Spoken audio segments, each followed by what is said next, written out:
It was a pretty typical day. We were pretty busy. Then we kind of hit a dead spot. And Amber, our supervisor, said, you know, if it continues like this, one of you girls can go home. And then it got busy again. The weather reports that we received early morning, we were still dealing with the tornado that had hit our county the day before. And we're getting reports in on what happened there. We knew that there were storms coming that day. They had told us several times over the news and through our safety system. They had told us several times that we had bad storms, to be prepared, you know, get your flashlights ready, all the fun stuff. I had arrived there that morning around 6 to be induced for labor. And I was upstairs in the labor and delivery. I was thinking that there's going to be tornadoes. On those, there's always 3 or 4 days a year that tell family and friends and employees that there's going to be tornadoes. It's just a matter of where they hit and when. I am very weather aware because my home was hit in the May 3rd tornado, and I have a window with a wall facing the way they always come. My department kind of makes fun of me because I talk about being on the Getner and I watch the weather and I know all the terms, and because I lived through May 3rd, 1999. So I'm kind of a freak about tornadoes. I mean, didn't think anything about the weather throughout the whole process that morning.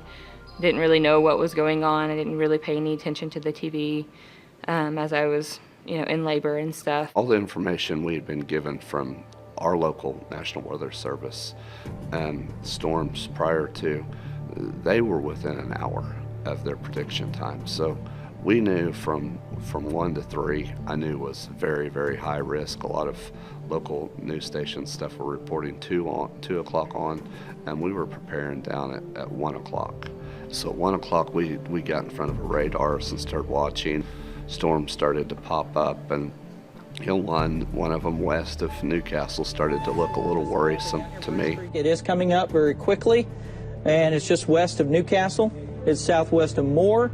It's lifting to the east, northeast. And our line of work in healthcare is time is of essence. The more notification we get, the better. You can't replace time. At 1:34, my baby, Kellen, was born. Went through the whole normal process of everything, you know, welcomed the baby and talked to him and all that kind of stuff, loved on him.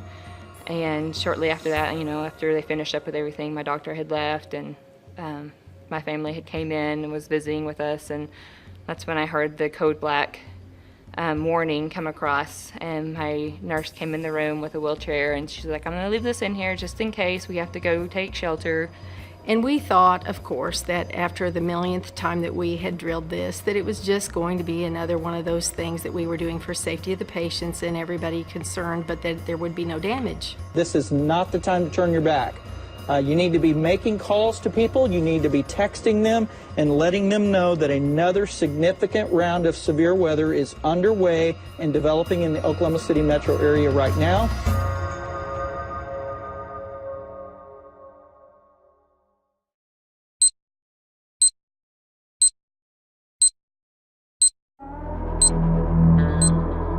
About 2:33, we called the alert stage, which is, that's usually what is equivalent to a city sounding their sirens. Okay, again, Michael, looks like right now it's crossing I-44, and again, I'm at Southwest 149th, and it's hard to tell with the stream the motion of the wall cloud, but this thing is really, really spinning out as it's crossing or just west of I-44. So get in your shelter, move your patients. And that was about 7 or 8 minutes before the National Weather Service had issued a tornado warning. This storm right here, I want to mention. A minute or two after that is when Moore sounded their sirens. So we got about an 8-minute head start, 100 knots, which helped us there.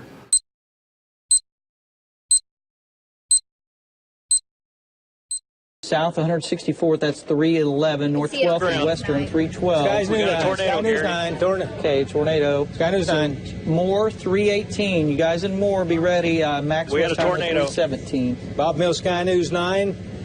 Jim Gardner. Jim, they're going to That's right. coming down. You're looking at it right there. It's going to be northwest of. It's going to be roughly northwest of Newcastle on the west sides of 44 here, and you can see it starting to develop. Our safe spot was the cafeteria, and we started putting our visitors down there. The code black alert came across, And so I told my family, my parents, my in-laws, my sister and her kids, like they needed to go down to the cafeteria and take shelter, that we would be down there soon. Now fully on the ground, Gary. The funnel is fully on the ground. I think it really hit home for me that it was coming when the alert was called over the intercom. More medical centers under alert. And like I said, I've been here 13 years and I've never heard that call, ever. My God, get below ground. And you just think, oh my goodness, this is what we got to do, guys. You know, it's here upon us. We've got to take cover now. The meteorologist said that you need to either be underground or out of the way, and that this is going to be a deadly tornado. And it was, I mean, the picture of watching the tornado move, it was just like it was barely even moving, but it was so big and it was headed right for the hospital. Dr. Hines told me, he said, Julie, I think we're going to get a direct hit.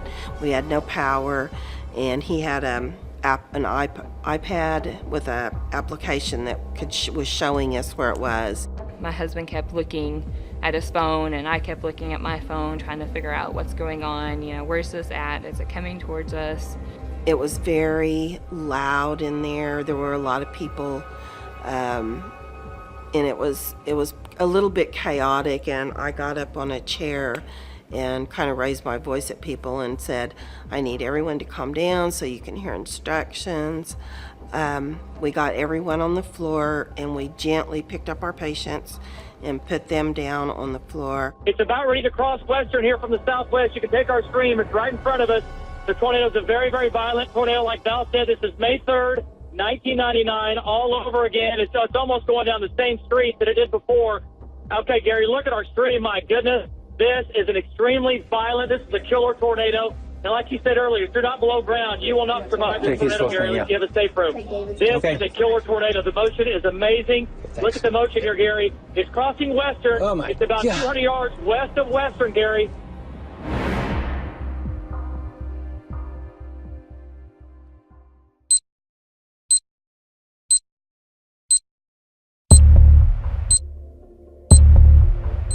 It started about 3:17. We got a code yellow, and I was up front in the lobby pulling people out of their cars.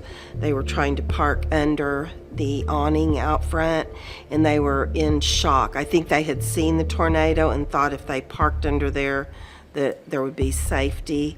And so I got a hold of them. I opened their car doors, and as soon as I did that, they kind of realized they were in trouble, and we put them inside, and Debbie still told them where to run.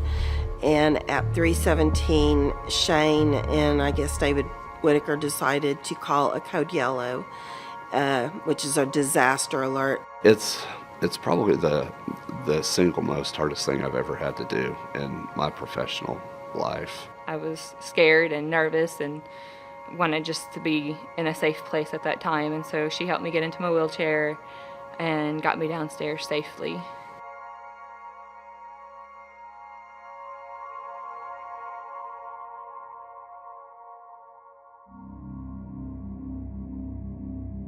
We had a labor patient who was in active labor and already had an epidural.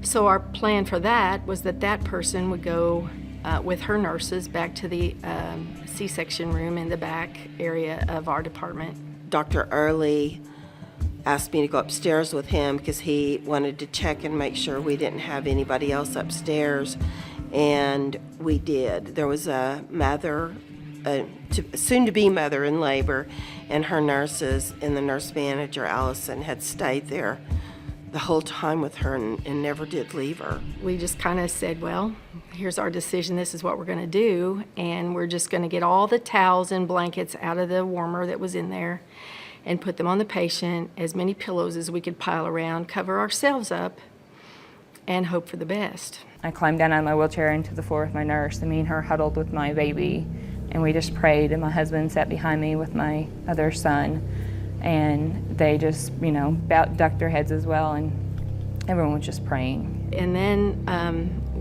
we began to hear banging sounds on the building.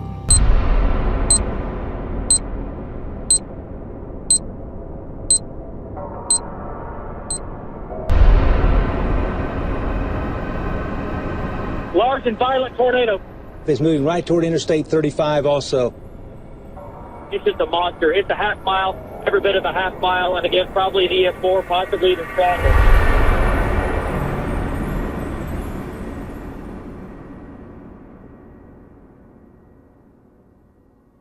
It was very loud. It blew open the big, heavy steel and wood safety doors. It blew them in backwards. And I remember thinking, oh my gosh, I have a newborn baby, my almost 3-year-old's here, you know, my whole family's here, and we may not survive this. And, you know, how do you do this? It's hard to explain the way it feels. It's not a freight train running through your place or anything like that. It's just change in atmospheric pressure, big changes. And you feel that. My ears were making a really loud popping and high-pitched noise. You could hear it just crashing into the building, and I thought it was gonna hit us pretty good because it sounded like the May 3rd tornado, but a little bit more of a grinding sound. And I think it was because it was moving a little bit slower. I don't know how to describe it. I mean, it was just flying around everywhere. You can just see it like swirling in the room. My heart just, I think, stopped for a minute because I was like, you know, are we going to be sucked out of here? What's going to happen? I started praying extremely loud. I was talking to God pretty loud that moment, and I said, you know, we're here, you know we're here. And I kept saying that over and over again. You have to take care of us, you know, we need you. There was wind and debris just coming through the hospital sideways, and I could hear them screaming, but I think it was mostly fear. They didn't know what else was going to happen. Continues, the motion is very fast, it's very violent, and again, Gary, it's completely wrapped up in rain and debris. It's a big, dark, black area of debris. Bonnie Stevens was to my left, Cindy Popejoy was across the bed on the other side, and the patient was in the middle. And we were just all holding on to everybody because, you know, we thought, well, 3 or 4 people attached to each other are going to be a whole lot better than one person. As you hear it starting to hit, you know at that minute that you are going to be either pulled out. I told everyone to lock their arms in their pods, so we all locked arms in case it did start pulling us, that we could hold on to each other. Us girls locked arms through the pillows and blankets and over our head. We kind of crouched down and we just started praying. We prayed out loud, and other people were saying, it's going to be okay, it's going to be okay, we're going to make it. And the next thing we knew, the wind sound got loud, like a really rushing wind. And the operating room door that we had closed blew open, and the wall opposite us went away. We were safe. I mean, I had a newborn baby who I wanted to have a life, and a baby, you know, my other son, I wanted them to have a life, and, you know, worrying about them and, you know, make sure they were safe was the biggest thing. It's about ready to cross I-35. I'm at 134th in Moore, looking off to my south at this monster, at this absolutely killer tornado. The command center is watching, and it's total silence. You can just hear a pin drop. And with all the expertise, the knowledge that's in that room, the leadership, there just wasn't a word that we couldn't put it into words. I mean, everybody just fell silent. There, that was a medical building. The Warren Theater, the medical building's at the top center of your screen. That's where the medical building was. Just with my knowledge of that building and the type of structure it is and the research I've done, I knew that it couldn't be good. You know, I was expecting a mass loss of life and, you know, fatalities that we've planned for a long time. And so it was sad. There is complete destruction, tears in people's eyes as they see this scene. It is absolutely an amazing scene. I couldn't get through on cell phones, and that was just the scariest part, just not knowing. So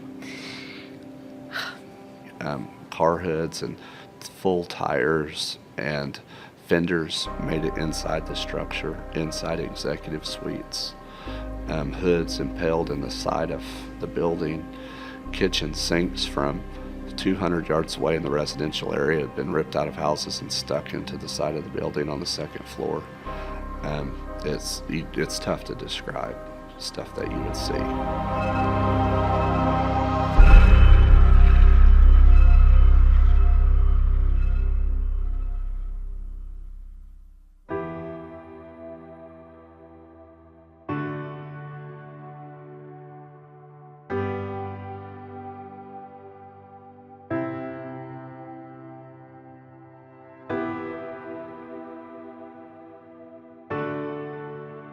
I think it was a miracle that we all walked out of there. It covered us in a lot of insulation and dirt and dust, but no one got hurt at all.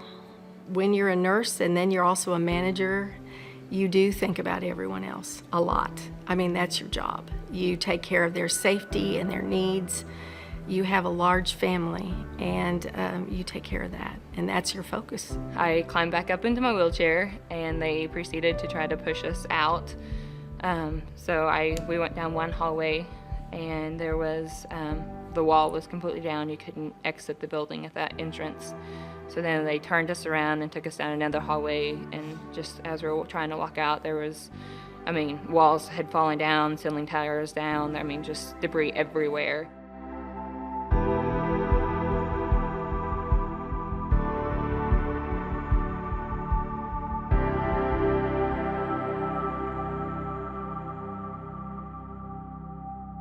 And so we came to one part where the wall had caved in, and they were like pushing it out of the way to get people by. And Finally, Bob from surgery said, this way, and they had knocked a wall down to get everybody out, and we went out back by the post office on the east side of the building, and that's where everybody came out, and we were to go over to the Warren Theater and stay there.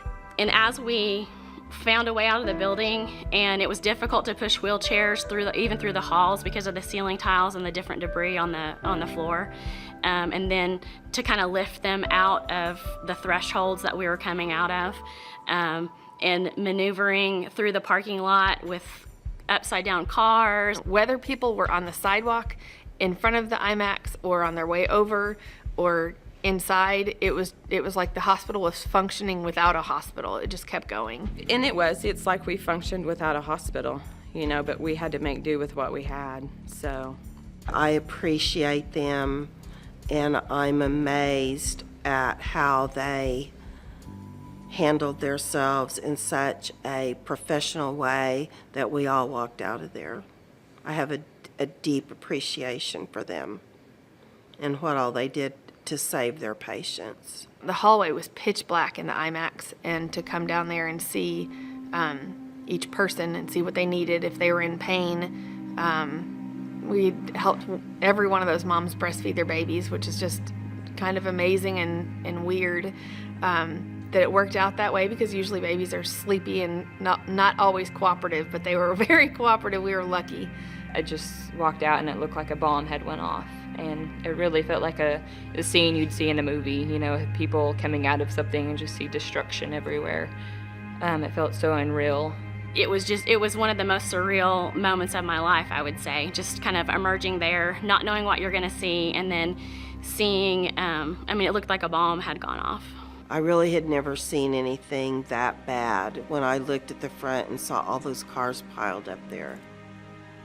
One of the engineers that I guess looked at the hospital said it was probably a real blessing, because those cars were from the other neighborhood and they were in the debris ball, and when the actual funnel hit the front, it dispersed it up and over us a little bit. That's probably what really helped keep the interior intact. We talk so much about how important it is that when people come and have a baby that they have a good experience, and I think we still were doing that. We still were trying, even though we were in the IMAX and they were covered in rain and dirt, and it wasn't what we usually provide, but we still were very much trying to help them feel cared for and protected and safe, and like they had someone that was taking care of them. To this day, amazing that all 250 of us made it out alive, because I really didn't think we would, So it's a godsend, and he had his hand on us. That's all I can say.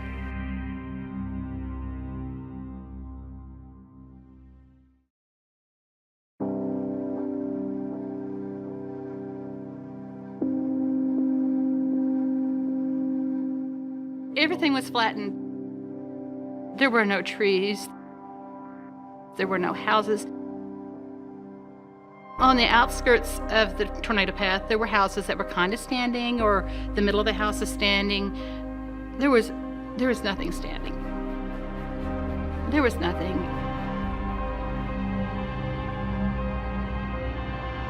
It's amazing what those things can do, those tornadoes, how much damage they can bring.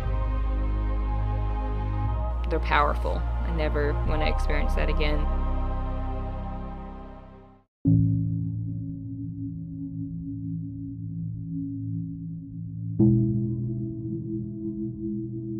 As I've thought about it later, it is amazing to me that our building stood through all of that, because across the street, everything was gone. Houses, gas stations. I mean, it was amazing that we were untouched, essentially unscathed, but the building took the hit for all of us. The day that they did destroy the building was an emotional day. I remember showing up and seeing my doctor. She had came back, and my nurse was there, and then just even people in my doctor's office, her medical staff were there. So just seeing everyone was emotional, and to know that we all made it out safely and that we all took cover in the same place. Just a big thank you to everybody and all the staff that were, heroes in the building that day. Everyone in the entire hospital was amazing, and I could not be more proud to work with every one of them. It did not matter if they were volunteers, if they were housekeepers, if they were from dietary services, if they were nurses or doctors, or any department. Every department all worked together, and the harmony was amazing.